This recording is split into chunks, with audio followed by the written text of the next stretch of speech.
Thanks for hopping on. We'll start out lightning round with Austin Ward from Rivals. Austin, go ahead.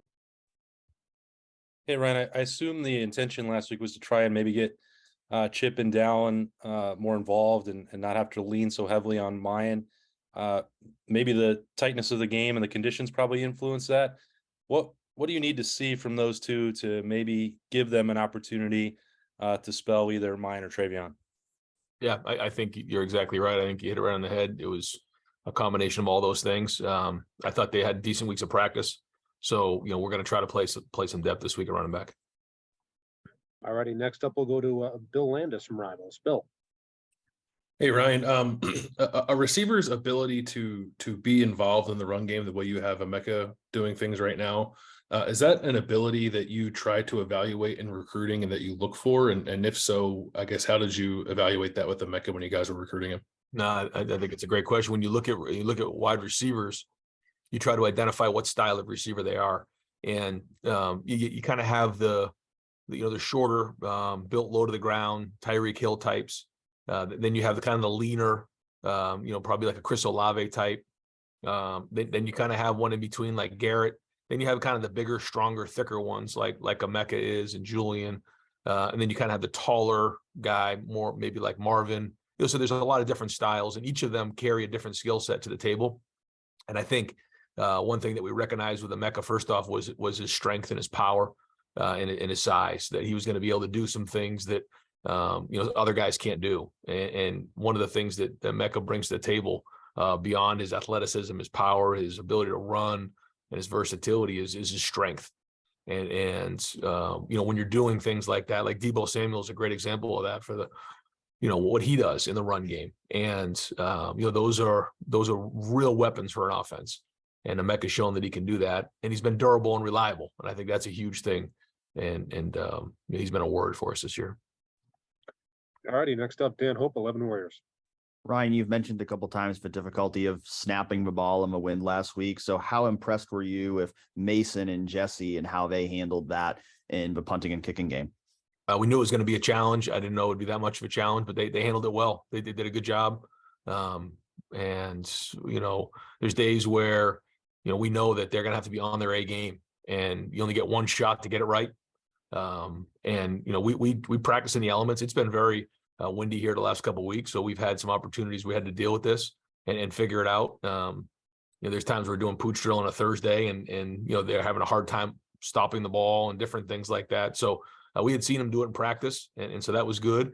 But to go put it on the field, and certainly Mason hasn't played a ton for us. That was good to see. So we're going to need him here. Consistency is the key. And all it takes is, one bad snap and you put yourself at risk. So I thought they handled the elements well. All righty. Next up, we'll go to Nathan Baird from Cleveland.com. Hey, Ryan, I know we always try to parse every little detail that we see on those Wednesday night practices. It seemed like the offensive line was one of your last groups off of the practice field. Just curious what you saw from them this week in terms of that sort of self-accountability or which guys were stepping up and trying to, I guess, just find some solutions to the things you were talking about on Tuesday that you want to see improvement in. Yeah, a very prideful group. Really a bunch of guys that want to be right, want to do well. And, Justin's done a great job building chemistry this year with them. And, they're working hard. They are. Nobody wants to play better than they are. I thought they had a good day yesterday, especially the second half of practice. So that was really encouraging. But they got to go put it on the field, and that's everybody. It's not just them. And I think everybody wants to be playing their best football right now. So, I'm not sure, what you're talking about after practice, what was going on, if Justin had them working on a couple extra things, but I know they're doing everything they can to be playing their best football here in the next couple of weeks. And we want to play well on Saturday. Alrighty, next up, Jared Smalley, WCMH. Ryan, two things for you. We talked to Marvin last night. First of all, have you or your staff ever had to go in to the Woody Hayes Center and kick him out and get him to just go home at some point? And the other question beyond that is his influence on the other guys in the room. You've spoken about it a little bit this year, but just a little bit more on how he has changed the standard of work and how that has been paying off on the field.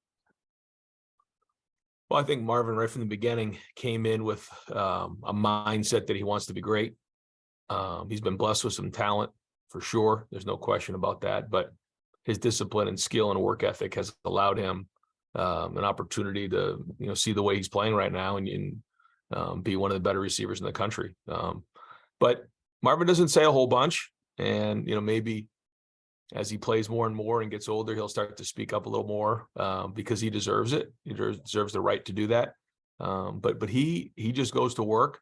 I think guys see it and they respect it. And they recognize that, he's setting a standard for sure on what it's supposed to look like to be a great player and to be elite.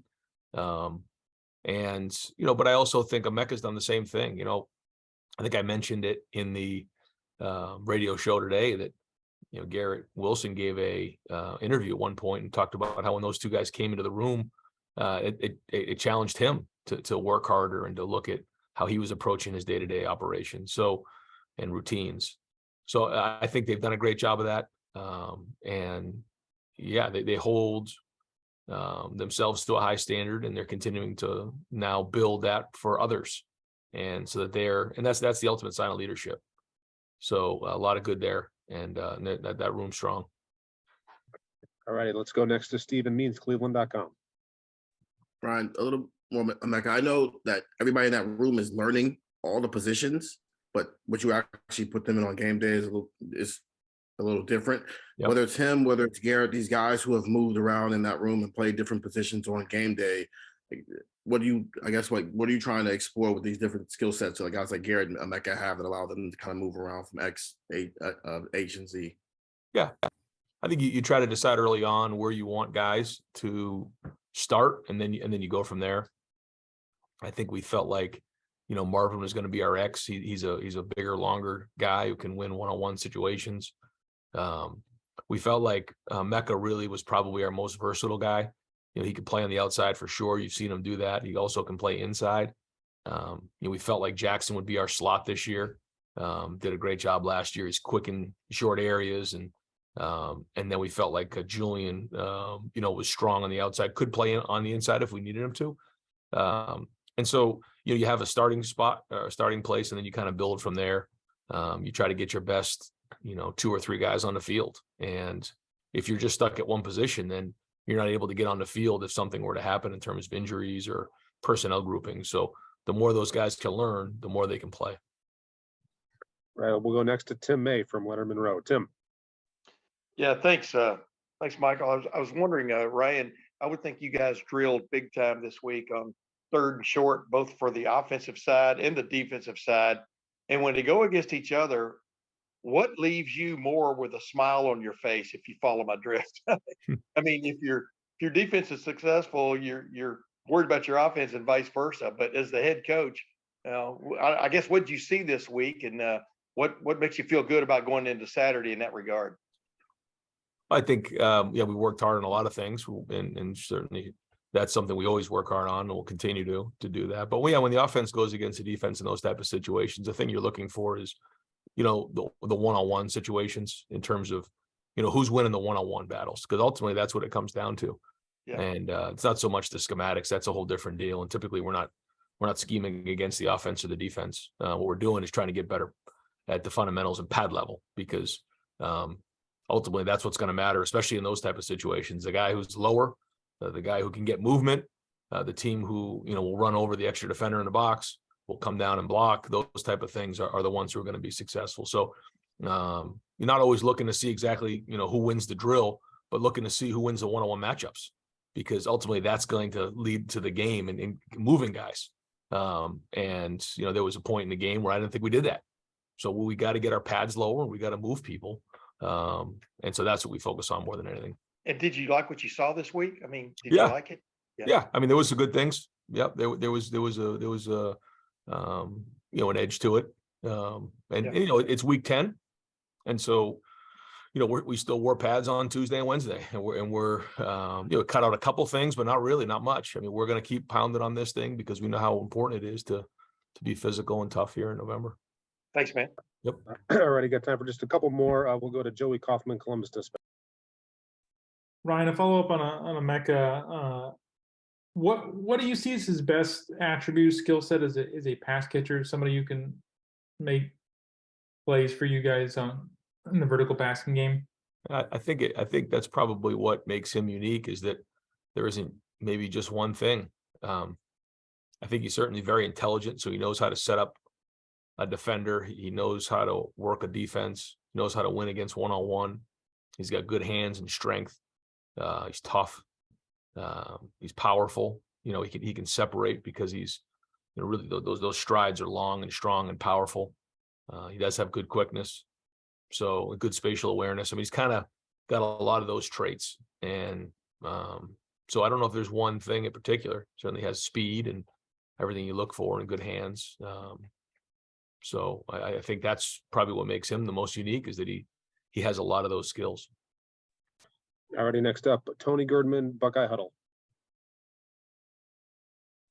Ryan, I guess maybe going along with some of those one-on-ones, talking with Luke about some of the plays that fell short, he said, you know, so usually just it's one thing. And so the good news is it's only one thing, but the bad news is it's consistently one thing. How does a coach view that? How do you view that when it's one thing, only one thing, but it's always one thing? Yeah, then that means it's not working. You know, that's not football. Football is all 11 guys operating as one, and everyone has to do their job. It's like being on an assembly line. One guy doesn't do their job. It doesn't work that way. So, you know, that's the ultimate recognition of not doing our job as a group. So everybody has to be accountable. Everybody has to do their job. And when that's happening, then we're succeeding. So everybody has to take ownership of that and make sure that they're doing their part. Thanks. Already two more. First one to Spencer Holbrook. Spencer? Ryan, Jim talked a lot this offseason and in camp about you know, being ahead of schedule on the defense. Is there a metric that you can point to say that you guys are actually on schedule now as a defense 9 weeks into the season? And how do you evaluate now looking back on everything, whether you guys are on schedule where you wanted to be? You know, I don't think it really matters right now, like what on schedule, on not on schedule. What matters is, do we reach our goals? So, you know, there's no use in looking back right now or looking anywhere other than at Indiana and where we need to be, and trying to identify the issues that we're going to need to go reach our goals. That's where we're at. You know, there's things that have happened. I think that we've grown, we've learned the defense, we've built confidence in the defense. I think our coaches have a better feel for our personnel and what they can and can't do. And so just trying to project out what that's going to look like here over the next few games. And that's where it's at, because, you know, we know that we're graded and ultimately evaluated based on what happens here in November. All righty. And last question, Bill Rabinowitz, Columbus Dispatch. All right, you haven't needed to use Jesse Merkel a lot, which is always good for a team, but he's been quite effective. What stands out to him, or stands out about his performance this year? He's only had 5 touchbacks, only 5 kicks returned at all. How important has he been? Jesse, you're talking about? Jesse Merkel, yeah. Yeah. Well, in the tighter games, he becomes more and more of a weapon for us. Like you said, you know, a great day for Jesse is when he goes out there once or twice and you know, we win big. But when it's a close game, it's a matchup game, it becomes a field position game. Those punts become really important. And you know, we've been in games already this year. We've had to do that. You know, we've had to play field position, and you know, when you can gain those, you know, 10, 20, 30 yards on a punt, and Jesse's done a nice job, but it's also been our punt team, the gunners, the operation, the protection. And when you can do that, then, you know, you send out our defense, you know, you get a stop, maybe a 3 and out, and then you get the ball back. Now you've gained a bunch of field position, puts the offense, you know, closer towards midfield. And then the statistics and numbers show that you got a better chance of scoring a touchdown. So, you know, you've been around a long time to know that that's the vital field position in close games. And so in those close games, that's where he's had to step up. And so far he's done that, but we're going to need him here again over the next month. Thanks for pointing out that I've been there a long time. All right, Coach, thank you. We'll talk to you Saturday. All right, guys.